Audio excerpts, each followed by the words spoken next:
I'll never forget what gave me that push to take that leap of faith, to pursue what I love doing, my passion, my dream.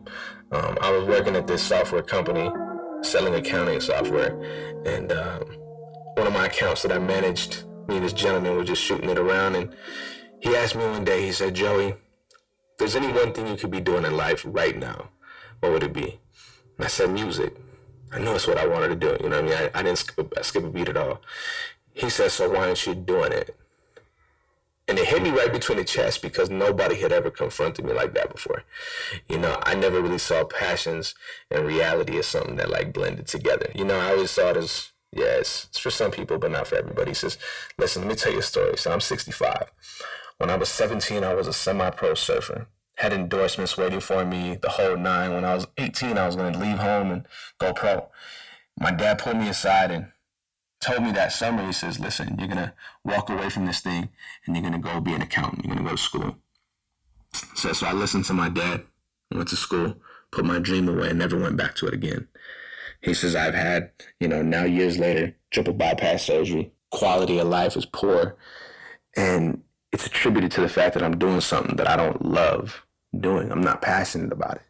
So although I've had business success, although I've made a lot of money, I haven't enjoyed my life the way I know I would have if I would have done what I love doing. He says, so if you're still young, go chase your dream, go chase your passion, and trust me, you'll be happy. And so I pushed back. I said, well, how is that even realistic? And he said, let me tell you something, Joe. He says, passion breeds two things. It breeds persistence and it breeds perseverance. He says it breeds persistence to make you press through all the no's, and it gives you perseverance to walk up all the mountaintops and all the valley lows and break through every door that's in your way. He says, trust me. And so 30 days later, I put in my 2-week notice, walked away from my job. I did odds and ends and whatnot here and there to make ends meet, pay the bills, but ultimately I took that leap of faith at that moment in time to chase after it. And while it's been hard, it's been a struggle, it's never been easy, I've learned so much. I keep knocking on doors when I get no's. I press through every time there's an obstacle. I've educated myself because it's something that I love to do. I'm passionate about it. I don't want nothing more.